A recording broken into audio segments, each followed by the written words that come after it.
നമ്മൾ കല്യാണ വീട്ടിലൊക്കെ ചെന്ന് കഴിഞ്ഞപ്പോൾ ഐസ്ക്രീം ചേർക്കാതെ തന്നെ ഐസ്ക്രീമിൻ്റെ ടേസ്റ്റിലുള്ള അതേ ഫ്ലേവറിൽ തന്നെയല്ല നമ്മളൊരു ഡ്രിങ്ക് കുടിക്കാറില്ലേ?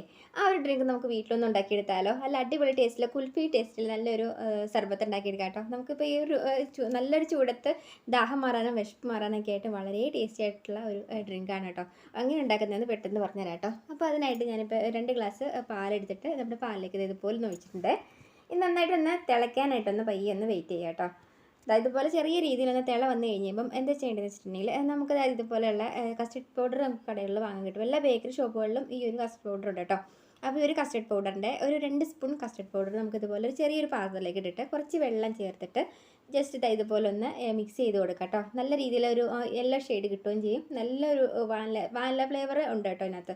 അപ്പോൾ ഇതുപോലെ നന്നായിട്ടൊന്ന് ഇതുപോലെ ഒന്ന് ഇളക്കി കൊടുത്തിട്ട് നല്ല ചൂട് പാലിലേക്ക് നമുക്കിത് ജസ്റ്റ് ഒന്ന് വയ്യൊന്ന് ഒഴിച്ചു കൊടുക്കാം കേട്ടോ.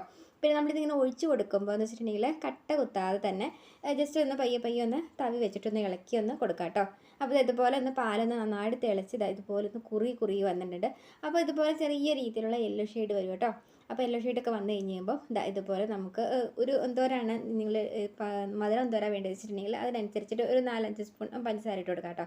അപ്പോൾ ഇതുപോലെ നന്നായിട്ടൊന്ന് കുറുകി തിളച്ച് വന്നു കഴിഞ്ഞപ്പോൾ നമുക്കത് ഗ്യാസിൽ നിന്ന് മാറ്റാം കേട്ടോ. അപ്പോൾ ഇതുപോലെ ഉണ്ടാക്കി വെച്ചിട്ടുണ്ടെങ്കിൽ നമുക്ക് നോമ്പ് തുറയുടെ ടൈമിൽ നമുക്കത് കഴിക്കാം. അതുമല്ല നമുക്ക് നോമ്പ് തുറക്കി നമ്മൾ പുറത്തുനിന്നൊക്കെ ആളുകളൊക്കെ വരുന്ന ടൈമിൽ നമുക്ക് ഇതുപോലെ അവർക്ക് കൊടുക്കുകയും ചെയ്യട്ടെ. എല്ലാവർക്കും ഇഷ്ടപ്പെടും കേട്ടോ. അപ്പോൾ ഇതുപോലെ നമുക്ക് മുന്തിരി എടുത്തിട്ട് ഇതുപോലെ ചെറിയ രീതിയിൽ തന്നെ ഒന്ന് കഷ്ണിച്ചൊന്ന് ഒരു മുന്തിരി നമ്മളൊരു 3ആയിട്ട് കഷ്ണിച്ചെടുക്കുക. അതുപോലെ ആപ്പിളും ഇതുപോലെ ചെറിയ രീതിയിൽ തന്നെ ഒന്ന് കട്ട് ചെയ്തിടാം കേട്ടോ. എത്ര ഫ്രൂട്ട്സാണ് നിങ്ങൾക്ക് വേണ്ടത് വെച്ചിട്ടുണ്ടെങ്കിൽ അതുപോലെ ഇഷ്ടമുള്ള ഫ്രൂട്ട്സുകളെല്ലാം നമുക്ക് ചെറിയ രീതിയിൽ തന്നെ ഒന്ന് അരിഞ്ഞിടാം കേട്ടോ. ഇനിയിപ്പോൾ നമുക്ക് അതിനകത്തേക്ക് നമ്മുടെ കസ്റ്റർഡ് മിൽക്ക് ഇതുപോലെ ഒന്ന് ഒഴിച്ചു കൊടുക്കുക. അപ്പോൾ ഇതുപോലെ നിങ്ങൾ ഒഴിച്ചെടുത്ത് കഴിയുമ്പോൾ നല്ലൊരു തിക്നെസ് ആയിട്ടിരിക്കും. അപ്പോൾ തിക്നെസ് ആയിട്ടിരിക്കുന്നത് നമുക്കൊന്ന് ലൂസാക്കി കൊടുക്കാനായിട്ട് ഇതുപോലെ ഒരു ഗ്ലാസ് പാലിനകത്തേക്ക് നമുക്ക് 2-3 ഗ്ലാസ് വെള്ളം ചേർത്തിട്ട് ലൂസാക്കി കൊടുക്കാം കേട്ടോ. ഇനിയിപ്പോൾ നമുക്ക് ഇതിനകത്തേക്ക് ഒന്ന് മിക്സ് ചെയ്യാനായിട്ട് നമുക്ക് കസ്കസ് നമുക്ക് ഇതുപോലെ എടുത്തിട്ട് ഒരു 5 മിനിറ്റ് നേരം ഒന്ന് വെള്ളത്തിലിട്ട് കുതിർത്തെടുക്കാം കേട്ടോ. അതിനുശേഷം നമുക്ക് നമ്മുടെ ഡ്രിങ്കിലേക്ക് ഇതുപോലെ ഒഴിച്ചു കൊടുത്തിട്ട് ഇളക്കി കൊടുക്കാം. ഇനി നമ്മുടെ ഡ്രിങ്കിന് ഐസ്ക്രീമിൻ്റെ ഫ്ലേവർ കിട്ടാനായിട്ട് നമുക്കിതുപോലെ ഒരു കുറച്ച് വാനില എസൻസ് ഇതുപോലെ ഒരുപാടൊന്നും ഒഴിക്കണ്ട കേട്ടോ. ഒരു 1-2 ഒരു 3-4 തുള്ളി ഇതുപോലെ എടുത്ത് ഒഴിച്ചിട്ട് നന്നായിട്ടൊന്ന് മിക്സ് ചെയ്ത് കൊടുക്കാം കേട്ടോ. അതിനുശേഷം ഇതുപോലെ ഐസ് ക്യൂബ്സ് ഉണ്ടെങ്കിൽ ഇതുപോലെ ഐസ് ക്യൂബ്സ് ഇട്ട് കൊടുക്കുക.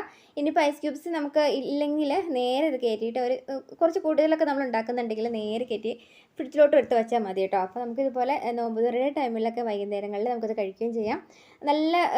നല്ലൊരു ശരീരത്തിന് നല്ലൊരു തണുപ്പൊക്കെ കിട്ടാനായിട്ട് നമുക്ക് ഉച്ച ടൈമിലൊക്കെ ആണെങ്കിൽ അമ്മമാർക്കൊക്കെ ഇതുപോലെ കുട്ടികൾക്ക് ഉണ്ടാക്കി കൊടുക്കുകയും ചെയ്യാം കേട്ടോ. വളരെ ടേസ്റ്റി ആയിട്ടുള്ള നല്ല ഐസ്ക്രീം ഫ്ലേവറിൽ കിട്ടുന്ന നല്ലൊരു ഡ്രിങ്കാണ് കേട്ടോ.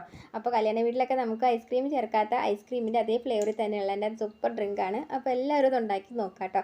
അപ്പം വീഡിയോ ഉപകാരപ്പെട്ടെന്ന് തോന്നിയിട്ടുണ്ടെങ്കിൽ എല്ലാ കുട്ടികൾക്കും ഒന്ന് ഷെയർ ചെയ്തേക്കാം കേട്ടോ. അപ്പോൾ നല്ലൊരു വീഡിയോ ആയിട്ട് വീണ്ടും കാണാം. പിന്നെ ഫോളോ ചെയ്ത ഫ്രണ്ട്സ് ആണെങ്കിൽ ഒന്ന് ഫോളോ കൊടുത്ത് വയ്ക്കാൻ മറക്കല്ലേ. ബൈ.